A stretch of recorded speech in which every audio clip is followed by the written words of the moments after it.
नमस्कार। उनकी कलम मेरी आवाज़ में आप सभी का स्वागत है। बड़ों को प्रणाम और छोटों को बहुत सा प्यार। तो चलिए सुनते हैं कहानी दो सखियाँ, जिसे लिखा है श्रीमती सुभद्रा कुमारी चौहान जी ने। मालिन क्यारियों को निरा रही थी।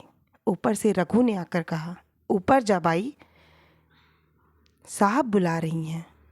मालिन घबराई। सवेरे ही सवेरे बाई साहब ने बुलाया है, कोई अपराध तो नहीं हो गया। वह हाथ की खुरपी भी रखना भूल गई। क्षण भर में हाथ की खुरपी लिए बाई साहब के सामने जा खड़ी हुई और पास ही उसकी धोती का पल्ला पकड़े खड़ी थी उसकी छोटी सी बेटी रम्या। मालिन रोज रोज हमारी मुन्नी पढ़ने जाती है और स्कूल में बैठी बैठी थक जाती है।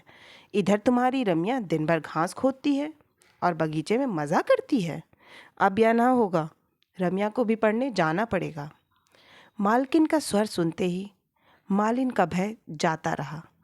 बोली, रम्या तो आपकी ही है बाई साहब, चाहे पढ़ने भेजो चाहे बगीचे में काम करवाओ। पर रम्या पढ़ने जाएगी तो मुन्नी रानी का बगीचा ना सूख जाएगा, उसे कौन सींचेगा। किसी के बोलने के पहले ही मुन्नी बोल उठी, तो फिर हम भी बगीचा सींचेंगे। रम्या पढ़ने ना गई तो हम भी ना जाएंगे, चाहे कुछ भी हो जाए। मालिन ने कहा, पर रम्या के पास पट्टी भी नहीं है, पुस्तक भी नहीं है, कौन देगा मुन्नी रानी को। मुन्नी बोली, पट्टी और पुस्तक का बहाना मत करो मालिन, हम देंगे।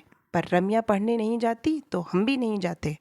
यह लो, कहती हुई पट्टी पुस्तक फेंक कर मुन्नी भागी। माँ ने उसे पकड़कर कहा, ठहर जा मुन्नी, रम्या भी जाएगी पढ़ने। पर मुन्नी तो किसी न किसी बहाने पढ़ने जाना ही नहीं चाहती थी। मालिन के हाथ से खुरपी लेती हुई बोली, माँ, रम्या कैसे जाएगी पढ़ने, उसके पास साफ कपड़े कहाँ हैं। मैं अब बगीचे में काम करने जाती हूँ। मुन्नी जीने से नीचे उतरने लगी। मुन्नी को आखिर पढ़ने के लिए जाना ही पड़ा, साथ में ज़बरदस्ती रम्या को भी जाना पड़ा। पट्टी पुस्तक घर से ही ढूंढ कर दे दी गई। मुन्नी का ही एक पुराना फ्रॉक पहनकर रम्या पहले दिन स्कूल गई। धीरे धीरे दोनों में खूब मेल हो गया। अब वे स्कूल जाने से घबराती न थी। दोनों साथ स्कूल जाती, साथ लौटती और साथ साथ पढ़ती। अब मुन्नी को भी कोई शिकायत न थी कि वह मुफ्त में पढ़ने जाती है और रम्या दिन भर मज़ा करती। दिन जाते देर नहीं लगती। देखते देखते लड़कियां बड़ी हो गई। दोनों जिस दिन से साथ साथ पढ़ने लगीं, उनमें सद्भावों के साथ साथ गाढ़ी मैत्री भी हो गई। मुन्नी अपने किसी भी व्यवहार से यह न प्रकट होने देती कि रम्या उसकी आश्रिता मालिन की बेटी है। रात को रामी ज़रूर माँ के पास सोती थी। बाकी सारे समय मुन्नी उसे नीचे आने ही न देती थी। इसी साल दोनों ने मैट्रिक की परीक्षा दी थी। मुन्नी के पिता मुन्नी के ब्याह की तैयारी में हैं, पर रामी की माता के सामने एक समस्या थी। वह सोच रही थी, रामी इतना पढ़ गई है, चाल ढाल बात व्यवहार से वह मुझ अनपढ़ की लड़की सी जान ही नहीं पड़ती। मैं इसका विवाह कैसे और कहाँ करूँगी। फिर वह सोचती, नहीं, विवाह कोई बात नहीं, मेरी रामी स्कूल की मास्टर बनेगी और तब रामी मुझे यहाँ मालकिन का काम न करने देगी। तो क्या मैं अपने इतने अच्छे मालिक को छोड़कर चली जाऊंगी। यहाँ मेरी जिंदगी बीती है, यहीं मरूंगी भी। रामी दिन भर दूसरी चिंता में घूमा करती थी। उसे माँ के साथ बगीचे में काम करने में लज्जा और संकोच मालूम होता था, पर यह भी ना सहा जाता था कि उसकी माँ दिन भर मेहनत करे और वह बैठी रहे। माँ को काम करते देख उसे बड़ी वेदना होती, पर कोई दूसरा उपाय भी तो न था। उसने सोचा, परीक्षा फल के निकलते ही चाहे पास हूँ चाहे फेल, मैं कहीं ना कहीं नौकरी कर लूँगी। 15-20 रुपए ही मिलेंगे तो क्या हुआ, माँ को तो दिन भर मजदूरी ना करनी पड़ेगी। माँ ने बहुत कष्ट उठाया है, अब वे बूढ़ी हो चली, अब उन्हें अधिक दिन कष्ट न सहने दूंगी। और इसी निश्चय के साथ उसने कई स्कूल में प्रार्थना पत्र भी भेज दिए। मुन्नी की खिचड़ी अलग ही पक रही थी। उसे चिंता थी रामी के ब्याह की। वह सोच रही थी कि हम दोनों साथ साथ पढ़ी और बड़ी हुई, साथ ही मैट्रिक की परीक्षा दी और अब विवाह केवल मेरा हो रहा है। रामी का भी तो विवाह होना चाहिए। रामी का विवाह उसकी माँ के लिए ना होगा और फिर रामी को पढ़ा लिखा कर किसी अनपढ़ के गले से बांधना भी कितना बुरा होगा। पिता की लाडली मुन्नी अपने इन उठते हुए भावों को ना दबा सकी। एक दिन पिता से बोली, बाबूजी, रामी को तुम ही ने पढ़ाया लिखाया है, उसके विवाह की फिक्र भी तुम ही को करनी पड़ेगी। अब उसका विवाह किसी गंवार से तो ना हो सकेगा। पिता ने आश्वासन के स्वर में कहा, इस विवाह के बाद रामी के ही विवाह का नंबर आएगा। मैं लड़के की तलाश में हूँ। मुन्नी का भाई जगत, जो इधर 5 साल से विदेश में था, आज आ रहा है। मुन्नी के पिता लड़के को लेने पहले से बम्बई पहुंच चुके हैं। शाम को गाड़ी आएगी। मुन्नी और रामी दोनों सखियां बड़ी लगन के साथ जगत सिंह का कमरा सजा रही हैं। मुन्नी बड़ी ही प्रसन्नचित्त और चंचल स्वभाव की लड़की थी। वह स्वयं खुश रहना जानती थी और पास रहने वालों को भी खुश रहने के लिए विवश किए रहती थी। भाई की मेज पर एक सुंदर टेबल क्लॉथ बिछाते हुए मुन्नी बोली, देख रामी, मैंने तेरे विवाह के लिए भी पिताजी से कहा है। वह कोई सुंदर सा तेरे ही सरीखा पढ़ा लिखा वर खोजकर तेरा भी विवाह कर देंगे। और मुन्नी ने एक हल्की सी चपत रामी के गालों पर जड़ दी।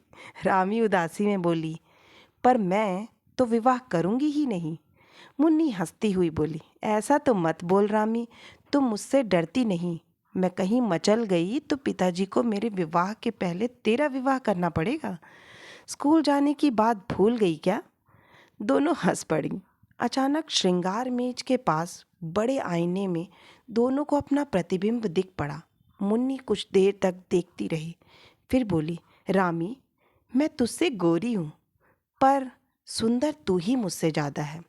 अच्छा देख, तुझसे कहे देती हूँ, तू मेरे पति के सामने मत आना। कहीं ऐसा ना हो कि वह मुझे छोड़कर तुझे पसंद कर ले।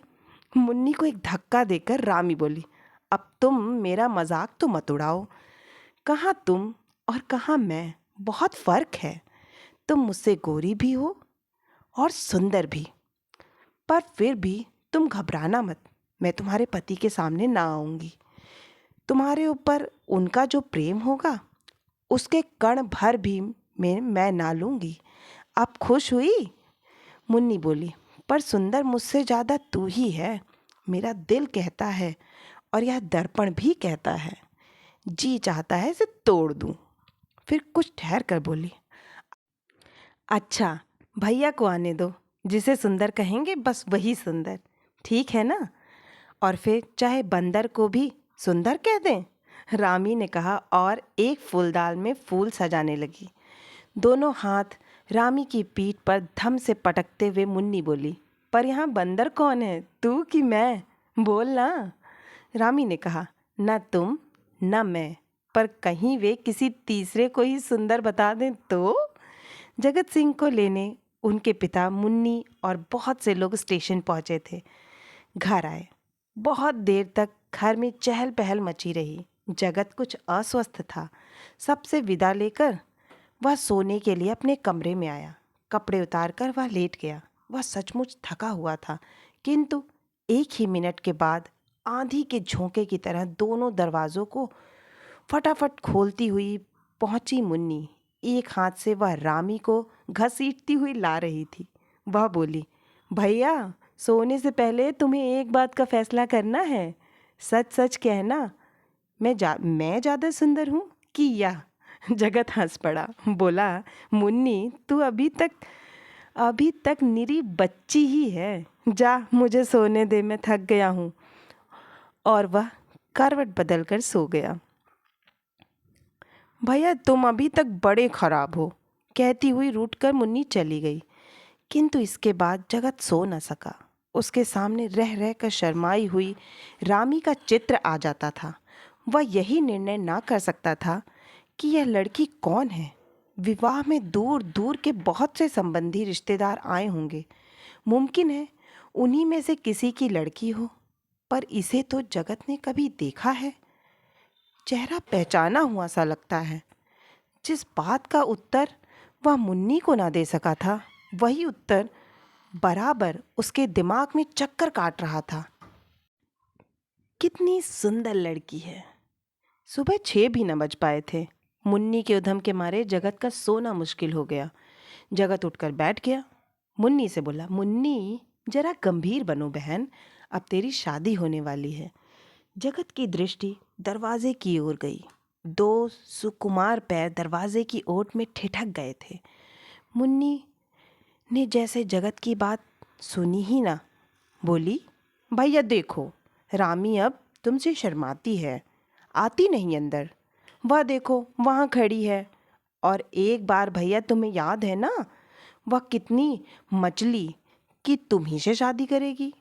और फिर जब तुमने कहा कि तुमने शादी कर ली और इसे 2 पैसे दे दिए, तब कहीं या मानी। मुन्नी एक सांस में यह सब कहकर हंस पड़ी। जगत चौंक पड़ा, तो यह रामी है। आओ आओ रामी, अंदर आओ, वहाँ क्यों खड़ी हो? चाहो तो 2 पैसे और ले लो, कहकर वह हंस पड़ा। रामी लाज और संकोच में सिमटी हुई सी भीतर आई, पर वह खुलकर जगत से बातचीत न कर सकी। ना जाने कहाँ की लज्जा ने उसकी ज़बान पर ताले डाल दिए। वह चुपचाप खड़ी रही। जगत ने उससे बोलने की कोशिश बहुत की, पर उसका सिर नीचे से ऊपर ना उठा। जगत ने कहा, लो तुम मत बोलो, मैं तो जाता हूँ।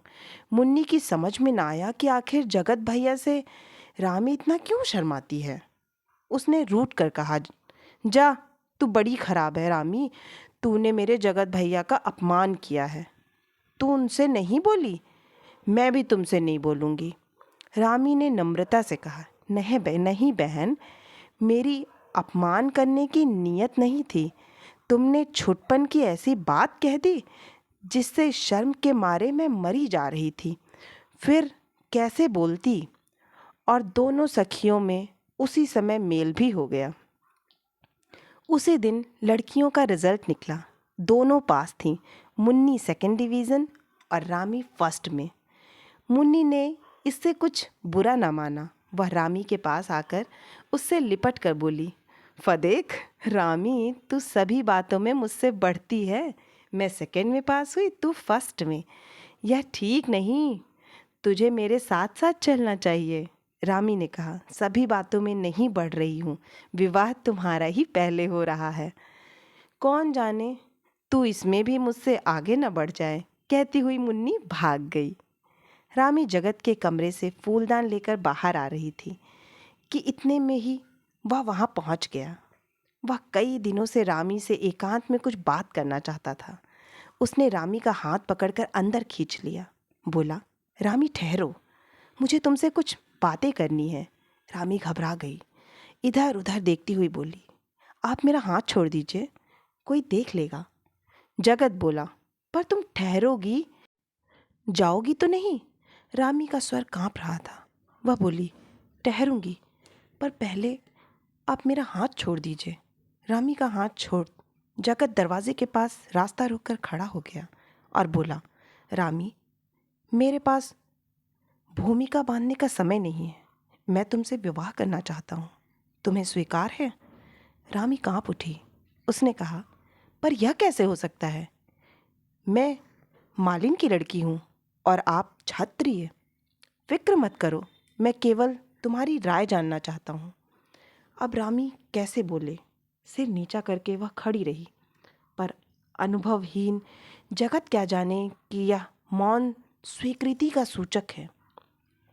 वह अधीर होकर बोले, रामी, उत्तर दो, हाँ या ना। मैं तुम्हारे मुंह से सुनना चाहता हूँ। तुम खुशी से स्वीकार कर लोगी तो ठीक है, इनकार करोगी तो मैं तुम पर किसी प्रकार का दबाव न डालूँगा। सच्चे आदमी की तरह मैं तुमसे पूछता हूँ, क्योंकि मैं तुमसे विवाह करना चाहता हूँ, पर तुम्हारी अनुमति से, तुम्हारी इच्छा के विरुद्ध नहीं। रामी फिर चुप।